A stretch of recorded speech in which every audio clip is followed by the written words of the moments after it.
Whoa. It's the illusion of reporting from somewhere on space ship Earth. It's Sober Wednesday, yo. It's Sober Wednesday in the dream. We made another one. Let's keep stacking these Wednesdays up, dude. We're going to get somewhere.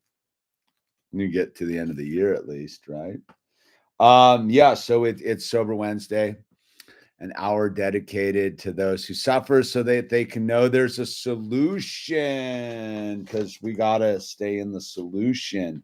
And with that said, many of us suffer in various ways. It's usually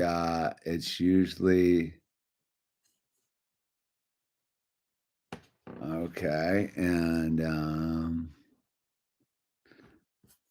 whoa.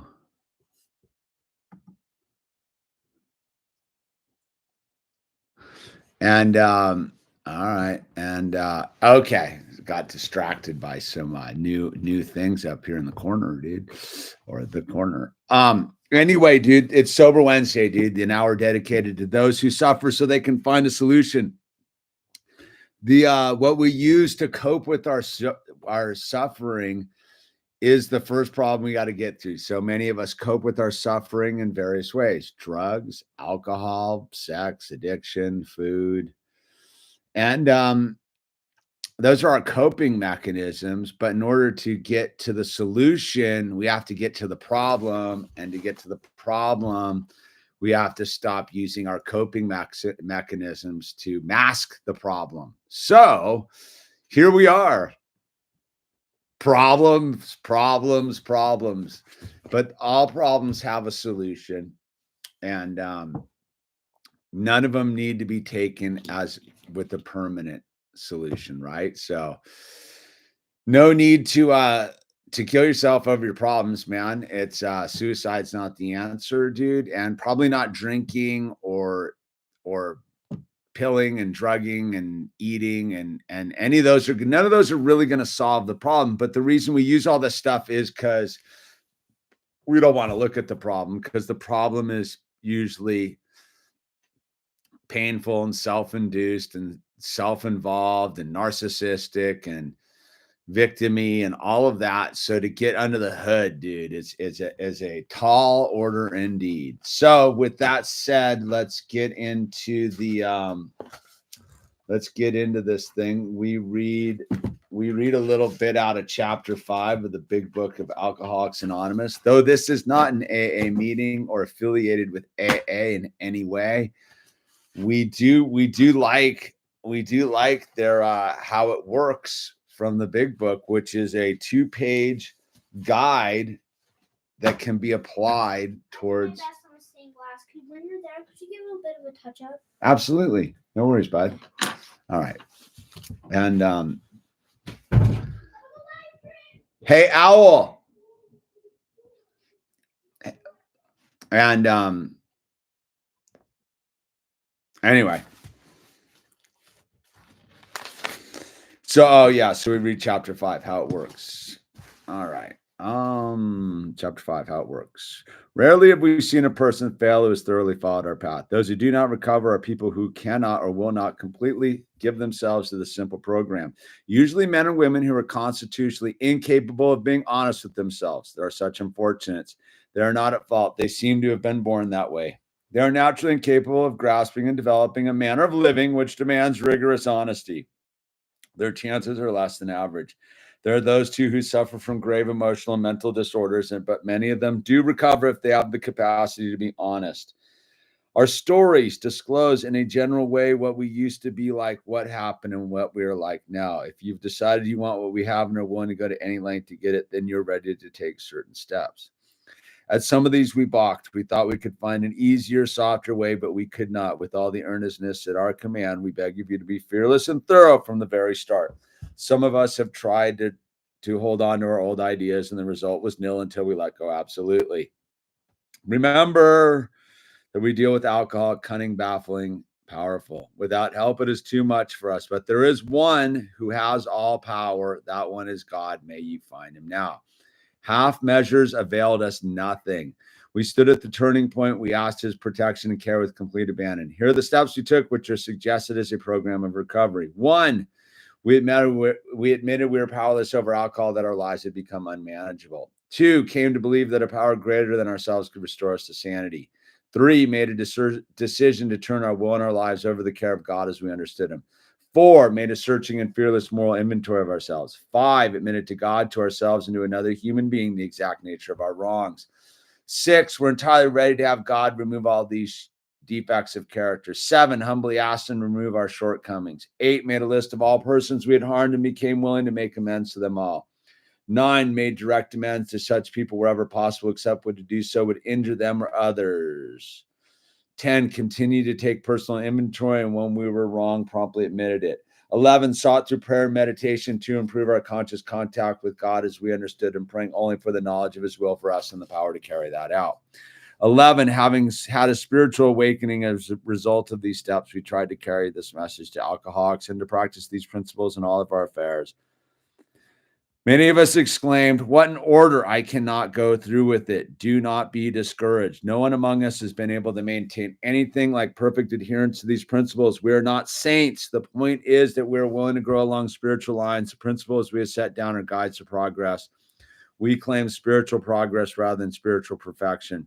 Our description of the alcoholic, the chapter of the agnostic, and our personal adventures before and after make clear 3 pertinent ideas: that we were alcoholic and could not manage our own lives; B, that probably no human power could have relieved our alcoholism; and that God could and would if he were sought. All right, man, there's how it works. It works.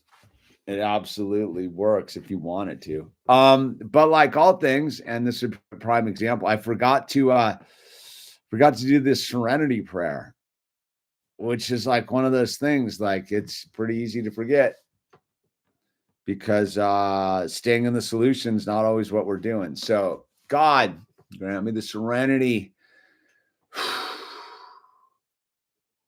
to accept the things I cannot change, the courage to change the things I can, and the willingness to know the difference. Amen. So yeah, the solution, man. I think the title of this is when the S hits the fan, right? So when the S hits the fan,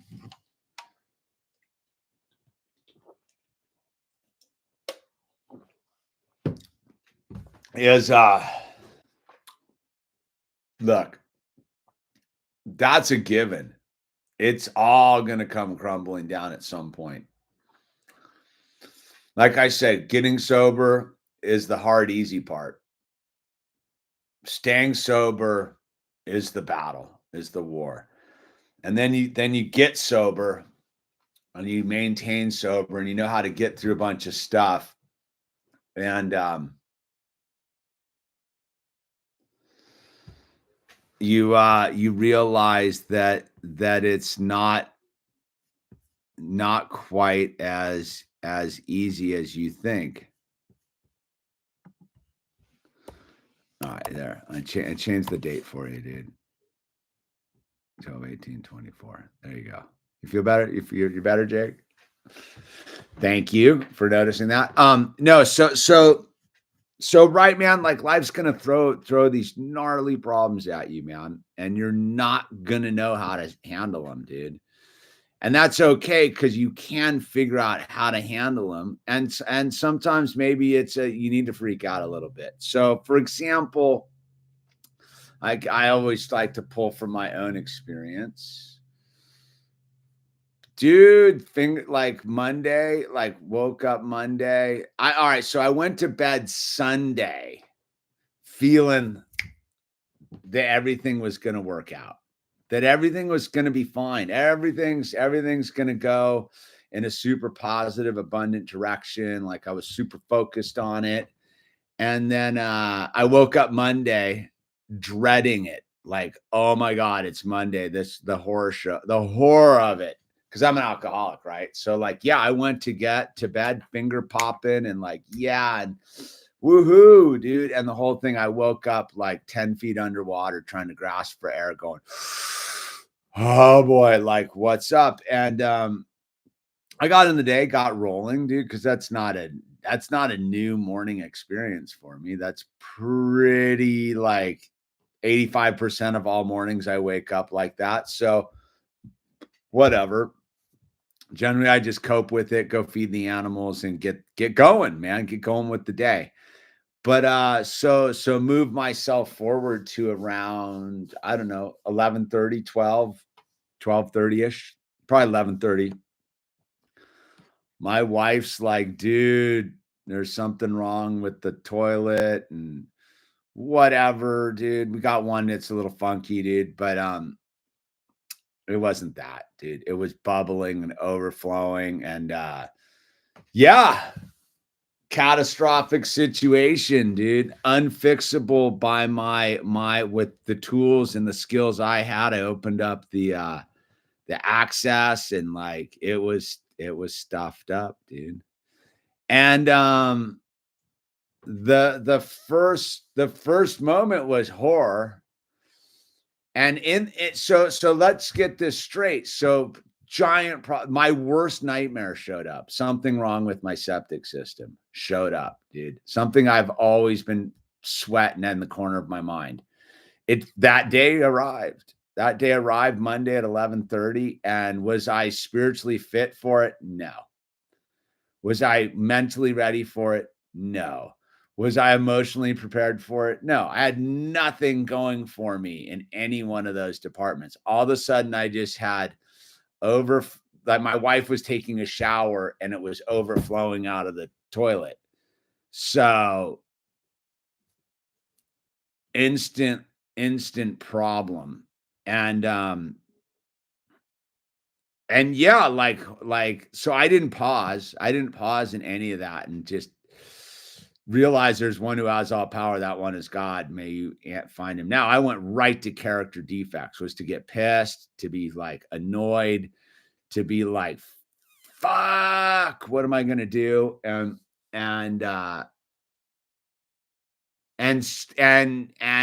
started trying to make an assessment of what to do. Cause it's, it's one of those things. And, yeah, I didn't pause when agitated. I didn't do the serenity prayer. I didn't go and sit down and take a 10. I didn't go eat any food. I just drove right into the problem. And I didn't look for us. I went right to problem, no solution, just, oh my God. And was a dick to my wife and was just agitated and boom. And then got then at a certain point, I was like, all right, I need outside help, dude. Again, nowhere in this am I doing any of the stuff that I know I need to do as a sober person, dude. I'm just fully trying to manhandle this situation by myself. No God, no nothing. And so I started to make phone calls, dude.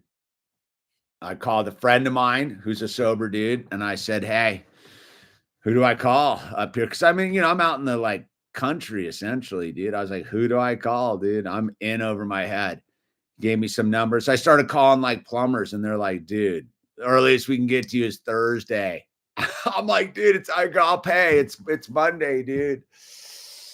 And so I started calling, man, and I started calling. And so eventually I got a hold of a nice guy, got some recommendations, and had someone here the next morning at 11.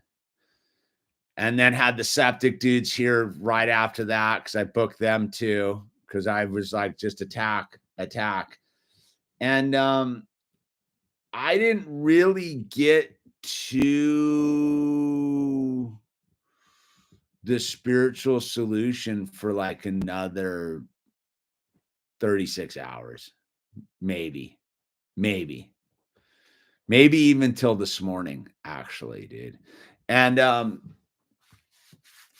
see, that's the thing as an alcoholic, dude. And or someone who put stuff in themselves to take care of the problem. See, my problem is like, I don't dig problems, dude. Like, I don't find them exciting and challenging. I know people who are like, yeah, and they solve them and they can handle me. I'm like, dude, I got backed up mainline septic issues and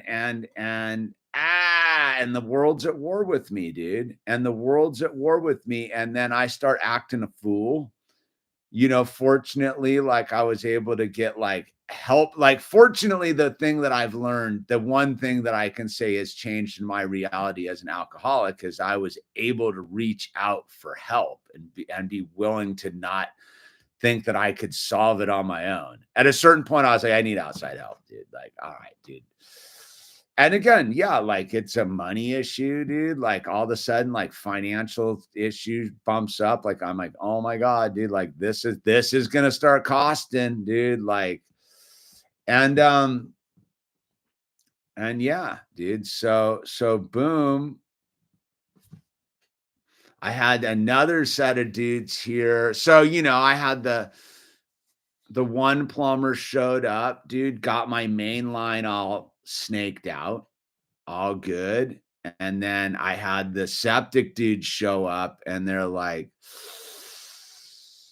I don't know, dude. Something's at the T there. They clean, super nice dudes. I'll tell you that, like moving out here to the country, everybody's super nice, dude. Super nice dudes, got that hand up and they're like, look, dude, I think you need to get your leach field line snake too, dude. And it's something's not going right in there. And so those dudes showed up this morning, some young plumbers, dude. They were super cool guys too. They got in there and they're like, dude, there's something going on like 30 feet in there, dude. We got to like, do you want us to come back with a camera and a sensor and see what's going on? I'm like, yeah, dude, come back Friday, dude. So I'm dumping, I got the system working. I had an empty tank, but that's only going to last a little bit. So I am dumping like the muriatic acid down in the thing, which the septic guys are like, dude, you got to clean out something's blocking the whatever, dude. So what I'm getting at is all along the way, dude, like I'm making my own situations difficult as I'm allowing the solution to show up, right? Like, yeah, like me and my wife I'm like being me and my wife get into it, of course, dude, because like we're both lunatics. And we got to now. So now I've made a new problem, right? Now, so it starts out with all I got is a blocked up system. Now I got a blocked up relationship with my wife. I'm annoyed. Which starts compounding, and then it gets into the old pattern. So by the time it's 8:00 at night last night, I'm like, we're screwed, dude. This is the ship is going down. We're going to drown, and I'm going to die homeless under the overpass without God. Because when I did the early work as a sober dude, right? Like my spiritual advisor, Joe, he would always be like, let's trace down the problem, dude. And I, would always be like the problem. And then he was like, track it down. What all the way? What's below that? What's below that? What's below that? And so what I can tell you from my own research is at the end of the day, almost every human problem, if you track it down and really dig deep into it, is basically fear of dying without God. And it's just a whole chain of events, dude. The septic's gonna back up. We're gonna get the meteor is gonna come from outer space and smash us down, and like we're doomed.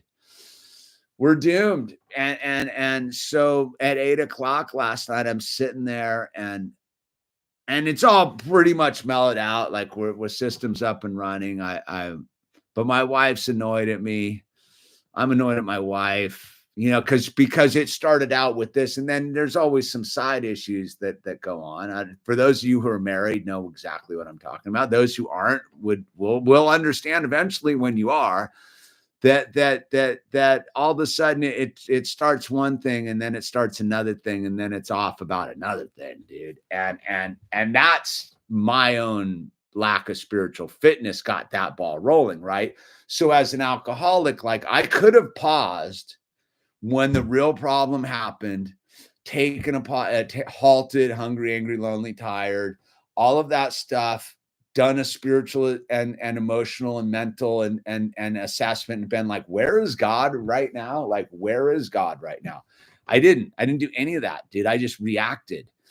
And because I just reacted, I didn't even get like a thing, because then I just started lashing out, like in the world of like, this is lame. And then I got my wife, I'm getting her pissed, and she's like annoyed, and it just becomes a whole dynamic that started out with a problem that I probably ultimately at the end of the day, it's all going to get solved.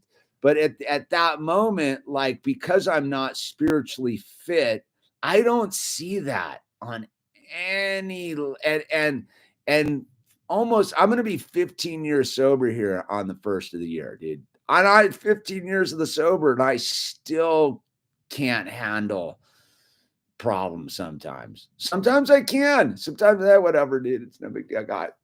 But sometimes you can't.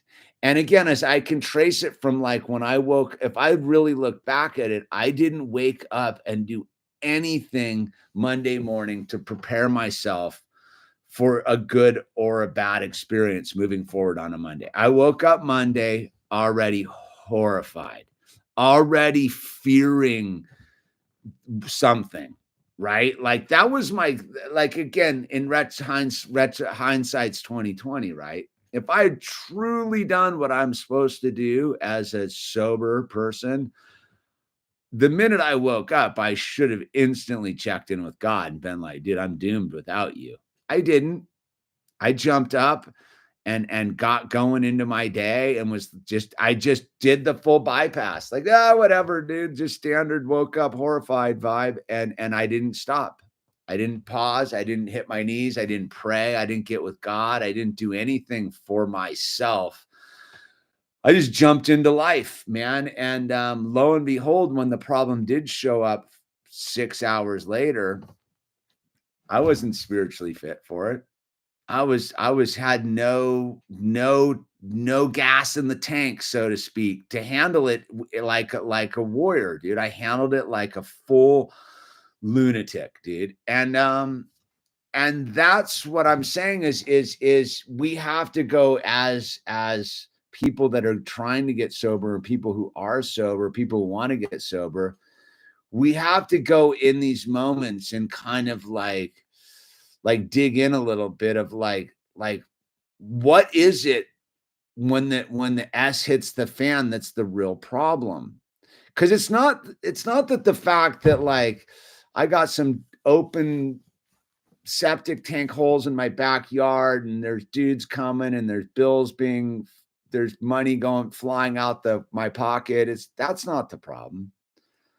The problem is that there's a moment where I think my entire reality is in jeopardy, and that it's all going to like it's the end. It's Armageddon, dude. It's whatever you want to call it, dude. There's a moment where like I bought into the lie. I bought into the lie and the lie was that I could handle it on my own without God, right? And again, if you're a sober person, you understand. And again, I'm not here to tell you what that is for you. You need to go. That's the beauty of sobriety, is you need to go on the journey yourself and figure out what God is for you. I mean, I know what God is for me, but it's pointless knowing what God is for me if I don't have God there with me. So So again, is like, yeah, like gnarly things happen, dude. Like you get gnarly letters in the mail from the IRS, dude. Like when I get a letter from the mail I got a gnarly one, dude. I got some stuff going on, dude, with my solar rebate and IRS and big numbers, and it's horrifying, right? But when I get the letter from the IRS, dude, I don't ever open the envelope without having God open the envelope, right? Like I learned that early on in sobriety, dude. And maybe you don't know this. So let me share this with you. You know what you can do with you have any problem or something that you're nervous about or whatever is you pray and have God go take a look at it first, right? So, for example, like when I get a letter from the IRS, I just sit and I pray with God. I go, God, open this letter, read it before I do, solve it, handle it, like get in there, God, like take care of that letter, dude. Like go. And then I open it up, and sometimes it's a nothing burger, and sometimes it's the most horrifying thing you've ever read, dude. But because I checked in with God, like I know that horrifying thing I'm reading is really a place of gratitude, because I wasn't getting any like there wasn't that much skin in the game before I got sober, dude. Like I wasn't sweating nothing because I had nothing going for me. So of course I got I got bigger problems because I have a bigger life, right? Like God gives you what you're supposed to be able to handle when you're handling it, right? So like, yes, if I had been 6 months sober, dude, I'm not qualified on any level to be a homeowner, dude. I mean, you might already be a homeowner and getting sober. That's not what I'm saying. I'm saying that like the range of your problems are sort of based upon the depth of your sobriety, right? So it's not saying that you're able to like just blow through problems. It's that your problems get gnarlier so that you can learn more God skills, dude. Like that's what I'm saying. Like, and that's like, so this Sober Wednesday sort of showed up perfectly because like I'm sort of doing a decompress because like I'm like, oh, whoa. And I'm sort of telling on myself to work it out for myself is like, oh, that's what's going on. That's God going, dude, like, look, man, like you got to be able to, and you know what? I have a phone full of new numbers. I met a bunch of new people. I've had it like it's if I look at it through the rose-colored glasses, I can see where this has actually like been a beneficial experience. It still sucks. The problem's not solved, but I'm not in fear of it anymore. I've gotten to the point of like, oh, like the initial point of fear, like, well, what was that? That was without God, right? So now I'm getting back in alignment with God and being like, okay, God, like God grew the tree that's poked through the line, like it's all like it's not. I didn't put it there, so it's these things are by design to get us to grow, right?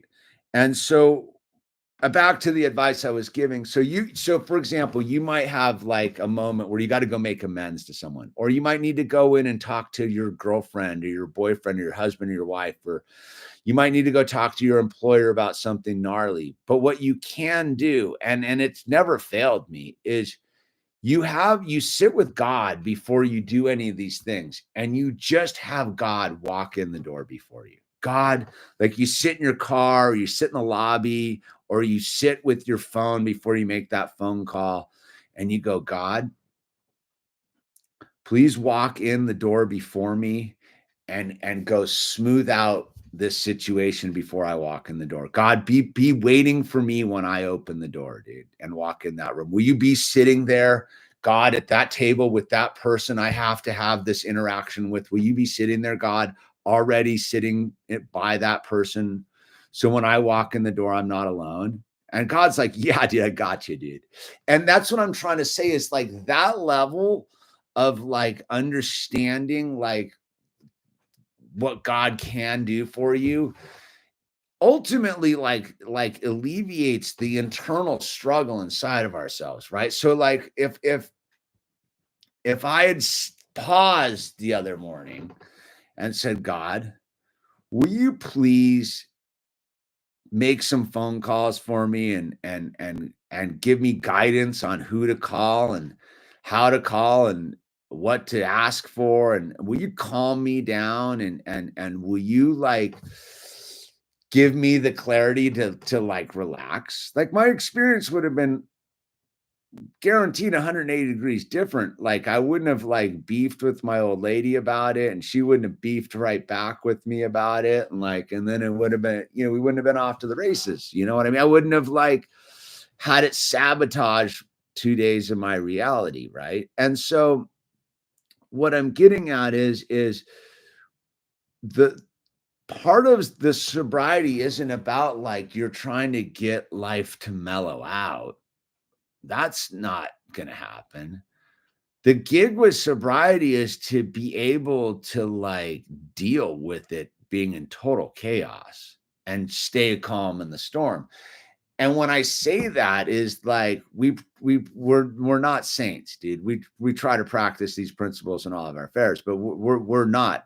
That's not possible. We're not that like we would already be like back home with God if that was the case.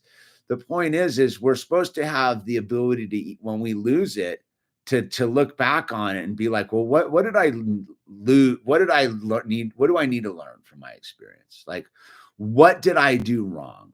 How will I prevent myself from doing that wrong again? Right. And that's where it comes to. And then you also got to dig into like, well, like our negative reactions to things as sober people are not to be just like blown off and be like, yeah, well, what would you expect? Like, you're like, no, it's to be like, well, what was the fear underneath that? Like, what am I truly afraid of? And then you go to this thing and right. And again, it's also about shortchanging God too, right? So like the initial fear is like, how am I gonna like, there's gonna be some giant financial situation with this. And so I'm supposedly, as a spiritually fit person, allowing God to fly my life while I co-pilot with God flying my life, right? I'm supposed to do that. And yet I'm going to put limiters on God. Like that's all it is. When I sit there and go, I can't afford this problem, I'm literally telling God he's got bunny ears for pockets. Like I'm like, God, you're broke. You can't help me with. And God's like, no, dude, that's not the problem here. The problem isn't that. The problem is you thinking that like I don't have that omnipresence to like rearrange the universe in your favor when that's all I've been doing, son. That's all I've been doing for you is rearranging the universe in your favor. But you're too self-involved to notice that it's me that's doing all this for you, and that every time you just shut up and show up, it always works out. But you've got that self-talking mind. I'm going to solve this. That's your problem. And you come to me with this weird mentality. I'm like, God, and you're coming to me, but like, I can't like solve this problem because, and God's like, dude, if you would just let me have these dudes show up at your house, they're going to come in handy down the line for you, dude. These people that you're going to meet through this process, they're going to have a purpose. They might, the people that you might meet might need to get sober. Like the dude driving the truck or the guy fishing out the line, he might actually want to get sober, dude.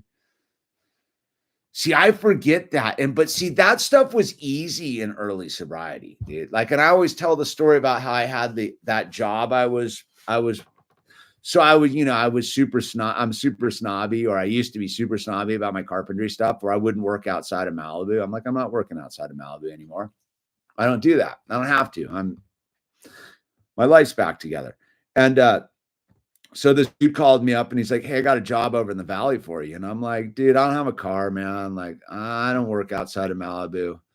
He's like, "Oh, dude, like I really gotta go." Did nah, it's good. I'm good. Calls me back a couple days later. He's like, "Look, dude, like you can use the company truck and I could really use you on this job over the hill." And I'm like, "Look, man, like I'm good, dude. I don't want the job. I don't want to go over the hill. Like I get it, dude." He's like, "Dude, like come on, man." I'm like, "No, I'm good, dude." So he calls me back, "Right, dude. All right, I'll come and do the job, man."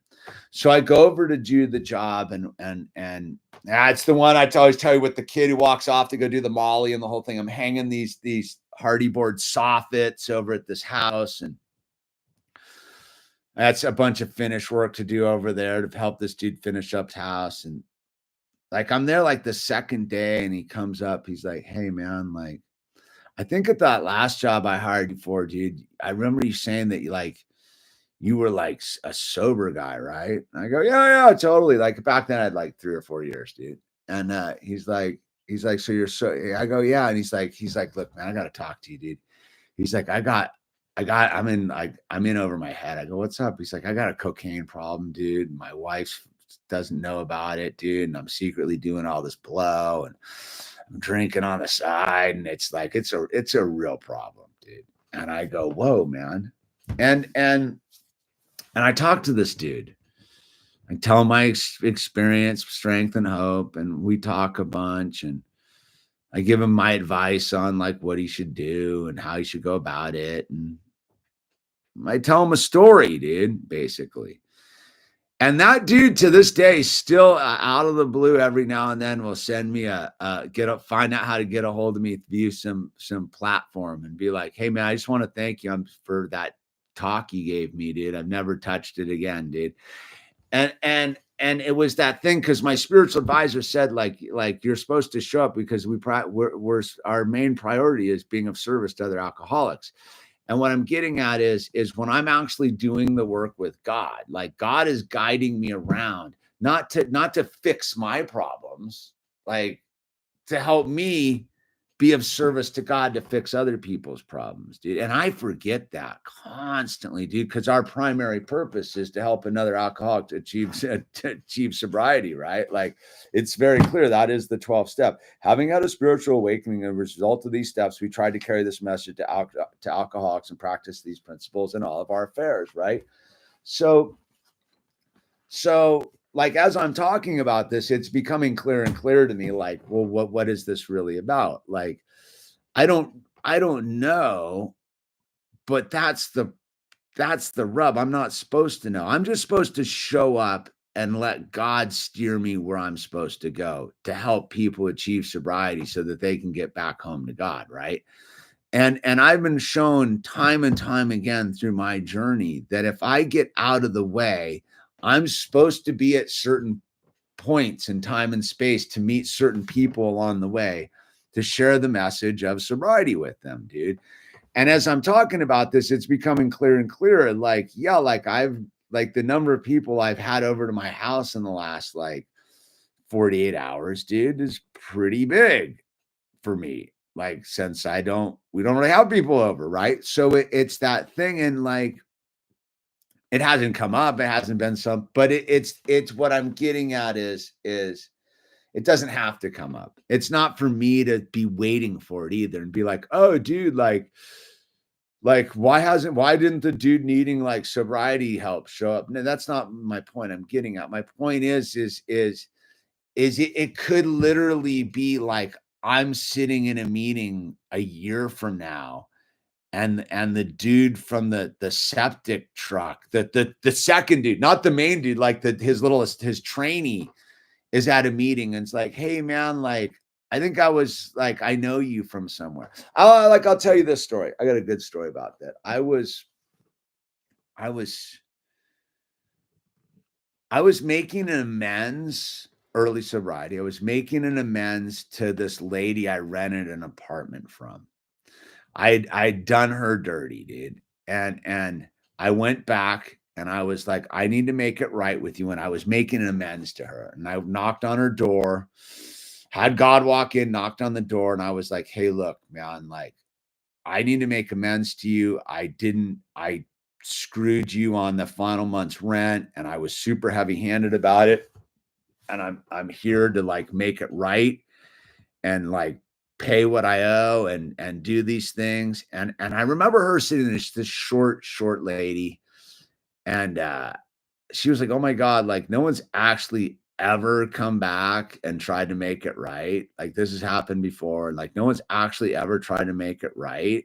And I go, look, man, like what do we do? Like, and she's like, and I go, I can't pay it all right now. And she's like, all right. And I go, so I had to pay her it's like $100 a month or something, dude, for like 6-8 months or something. I owed her like $1,000 or something at the end of the day.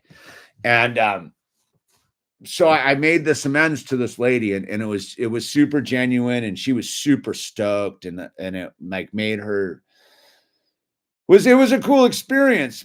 But the interesting thing was move the ball forward like 4 months. Like 4 months later, I'm at some meeting and I'm speaking at some AA meeting. And after the meeting, some dude comes up to me and he's like, hey, man, remember when you were making the amends to that lady in the Palisades? I go, yeah. He's like, I was the landscaper that was trimming the bush out in front of the stoop, dude. And I go, yeah. He's like, dude, I heard you make that amends to that lady. And like, that's what got me thinking about like my own situation. And that's why I'm here. And I'm trying to get sober and all that kind of stuff. But I remember it was like one of those moments where I was like, how gnarly is that? Like the random dude who was trimming the bushes at this was out there when I was making this amends to, because it's not like you can edit it. And like that's the ripple of this thing. We don't really know. And so our problems are real. Like I'm not going to be the one that sits there and goes like, oh, you snap your fingers and your problem solved, and God just shoots laser beams down from outer space and like it makes everything right. That no. What our problems are for is so that we can learn to be of service in a greater way to God. And it may not even have anything to do with what's going on at the time. It might just be once again learning that your problem wasn't that out of control, dude, that your problem had a level of fixability, but at the moment you panicked because you couldn't see the big picture. And that's where you got to learn again. That's where you got to check back in with me and understand that you can't do this on your own. And because if you do this on your own, you're going to make a mess of things. And that's not what you signed up for. You signed up to be my servant, man, to help other alcoholics achieve sobrieties and practice these principles in all your affairs. And the only way you can do that is getting over your character defects, 6 and 7, is getting over your character defects and coming to me and going, look, dude, you don't handle stuff like this well. Like that's why you got me here. And reminding myself once again that sobriety has nothing to do with putting drugs and alcohol in my body. It has to do with how I respond to life, dude. And my response to life is I want to do karate chops and kung fu fight it, dude.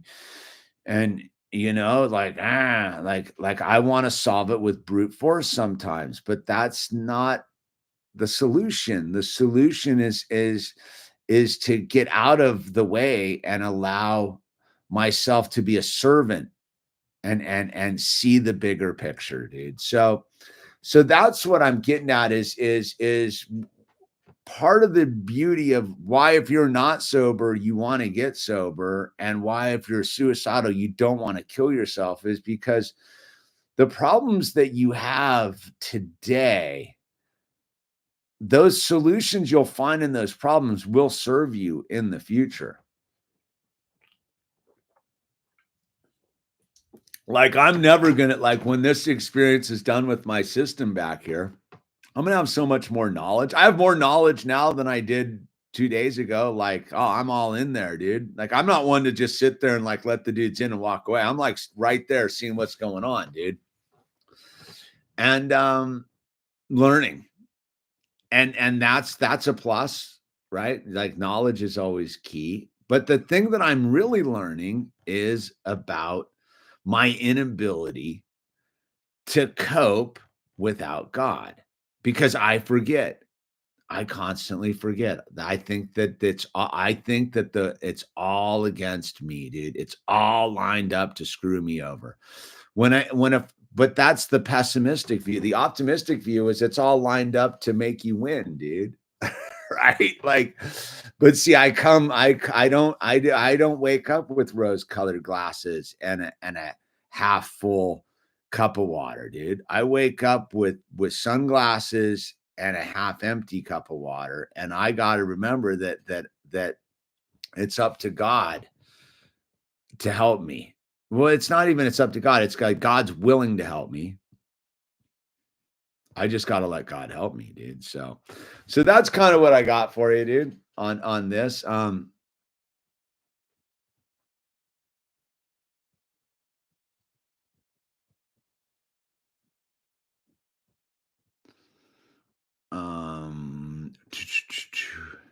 how often do you read the Bible? I could say it not often enough. I think every Christian would say that. Not often enough, man. Uh-huh. And I survived the work Christmas break up show yesterday, 5 years into this, feeling good about it all. Wait a minute, Cactus. I survived the work Christmas breakup show yesterday, 5 years into this, feeling good about it all, dude. Yep. Yeah, man. What's going on, Brian? Are you drinking sparkling? No, I'm slamming PBRs, dude. Of course, I'm drinking sparkling water, dude. Kind of weird. What kind of weird sober Wednesday do you think this is, dude? Um, let's see. Tommy, is surfing better or worse now that there's nicer people? Where are the nicer people? There's no nicer people. That's all fake, dude. Nicer people, dude. Where's that? Where's that going on? You mean all that pretend fakeness? No. Um, all right. So we've moved out of any like related, anyone got any like sober related questions as we make our way through this, dude? And you got 12 minutes. What do you got? Anybody? Anybody? Anything? Anything? Anything? Anything? All right. Aloe E, I'm 15 days sober, 25, and so stories to tell. Any advice on finding adventure sober, dude? Yeah, man. Go like again, like see again, like you're 15 days sober, all right, so this is what I'd ask. Like you're putting the cart way in front of the horse, dude. How about just get sober, dude? And then the adventure will find you, dude. It again is there's this weird mentality. I'm gonna take a guess that's 15 days of abstinence, not 15 days under the hood with some people around you in the blue book and going to meetings and like doing that, because like that's kind of not because you would already be in the adventure. That's what I'm saying is like if you're really getting sober, you're in the adventure, man. It's already happening, dude. Like I can tell you that from my own experience, man. Like the adventure was real, dude. But you know, like what's the adventure? You mean vacation from your own self? I've always get wondered what does that mean in this crazy, like, at 25, dude, 15 days sober. So Aloe, when you say, like, well, you gotta get some clarity on the fifth. What does that mean? And I'm not knocking it either way, dude. You want to be abstinent for 15 days, that's good. But if you really want to get sober, like, there's a path that you take. Can you explain what is the welcome to the illusion statement? What welcome? Where's the welcome to the illusion statement? I'm confused.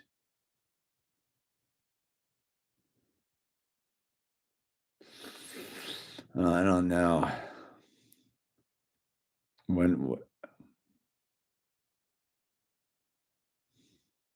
What welcome to the illusion statement?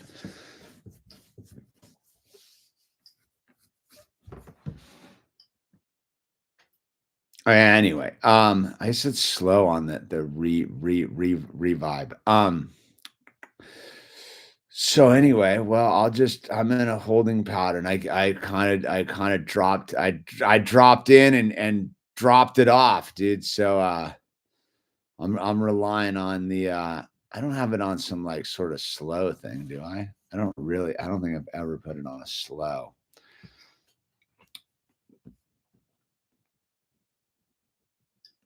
Welcome to the illusion, dude. Can you explain your statement? Welcome to the illusion. I need like, attributing that to me is, I gotta get some context. Um,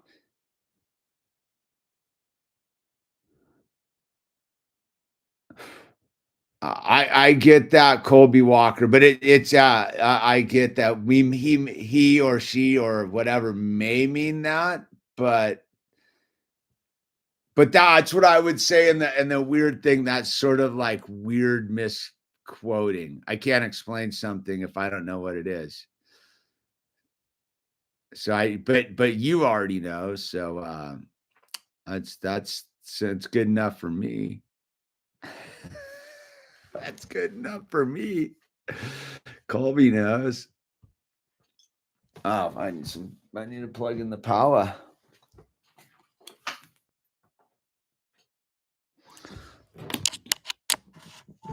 Mm-hmm. Uh-huh. Dun, dun, dun, dun, dun. How do you connect with God when it doesn't feel like he is there?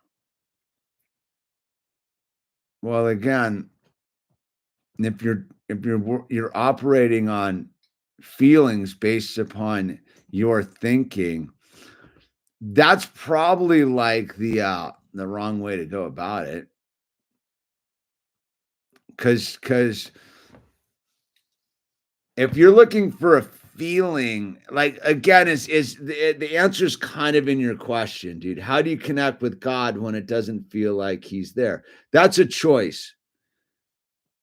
Like, that's you trying to put baby in a corner, dude. Is God's everywhere.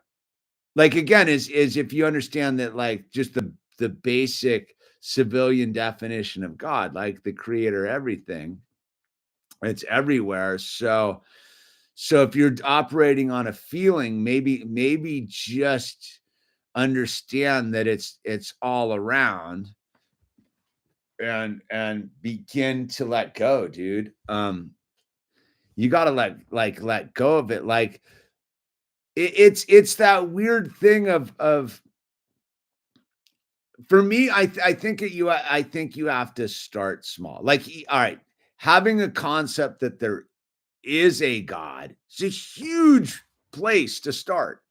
Most people get sober, they don't even have a concept of God, or they hate God, or they don't believe in God. So by the very definition, if you're trying to connect with God, you're already like halfway there. You're just sort of interfering with the frequency, dude. Like you've already like all right, so God's real, and now you're looking. And what I'm trying to say is stop looking and start being, right? If you were created in his image, like just allow yourself to be connected with God, because you already are connected with God. If you're looking for some feeling, it's almost as if you're looking like outside to, like you're trying to define something that is infinitely undefinable.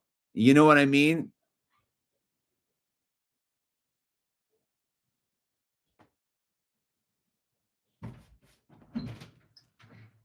What are you doing, dude?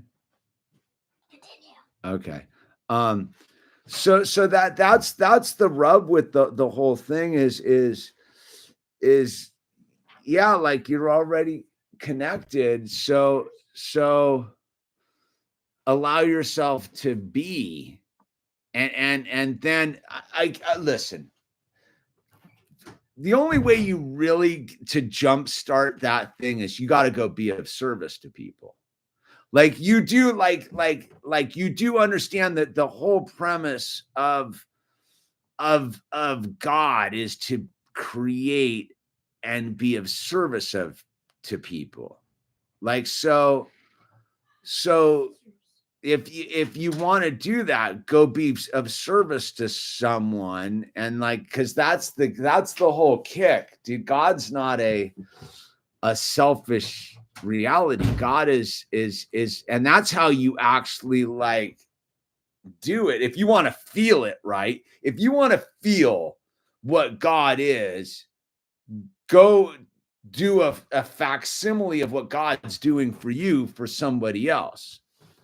You know what I'm saying? Like go be of service to another human being and experience that and feel good about, like, feel what that feels like, and then go, oh man, like God's been doing that for me the whole time. And then you get that. That's why the whole thing is about, again, is none of this stuff matters if you've got all the garbage in the way. Like that's why that's the 12th step, right?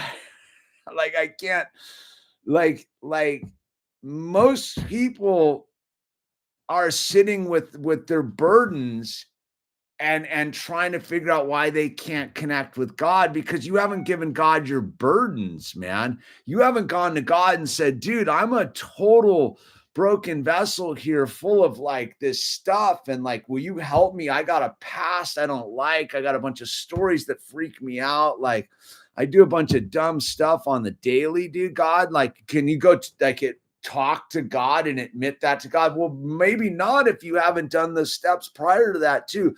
Like the steps are laid out in a logical order for a reason. So if you want to do this stuff, you're not going to feel God if you got a bunch of secrets inside of you, dude. If you're not fully ready to go, like again, why is it step 5, dude, right? Step 4. Made a searching and fearless moral inventory of ourselves, right? Step 5, admitted to God, to ourselves, and to another human being the exact nature of our wrongs. That's the rub right there, dude. Like, of course, if you haven't done that level of the thing, like, it's pretty hard to like feel God when you're sitting on a bunch of secrets you're keeping from God. Like, how are you going to feel God if you're sitting there with a bunch of dirty secrets that you think God doesn't know about? And God's like, dude, I know about all that stuff. And you're like, I'm not going to tell God, dude, or another human being. So God's like, well, how can I help you if you're going to hold that rock of coal, dude, that lump of that brick, dude? Just you're going to hang on to your bag of bricks. How am I supposed to give you the feeling if you're so busy hanging on to your bag of bricks, dude? Like, again, like that's the whole rub with sobriety. Like, you got to do the work, dude. Like, that's why you have a bunch of people who've gone down the journey. Like, and we do this thing because it's all about being of service to help each other let go of the bag of bricks, dude. Because you can't get to God and feel good, the thing that God has, if you're walking around with your bag of bricks, dude. If that makes any sense, man. And God's fully there to be like, dude, you're done carrying that nonsense, dude. Like, I'll take it, but you gotta ask. Like, I'm right here, dude. All right, glad that helps, man. You know what I mean? Like that's the trick.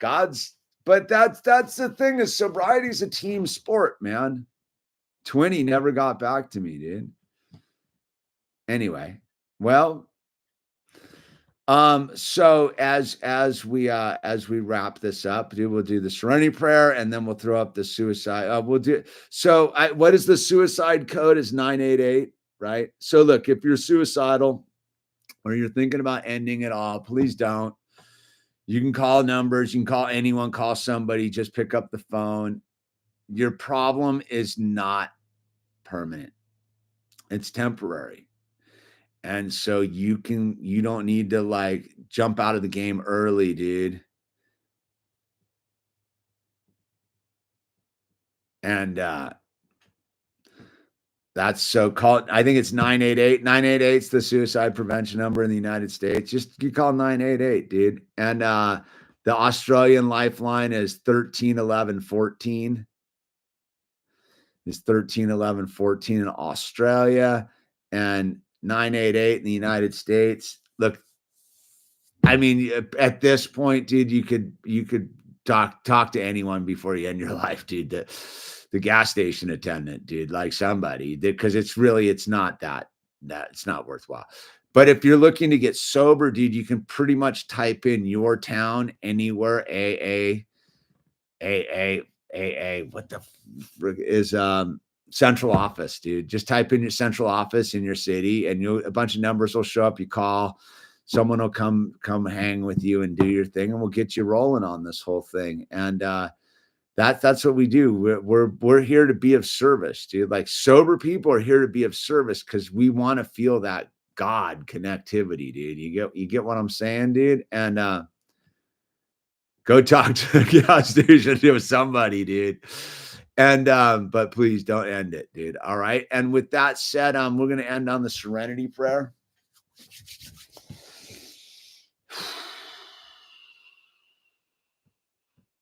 God, grant me the serenity to accept the things I cannot change, the courage to change the things I can, and the willingness to know the difference. Amen.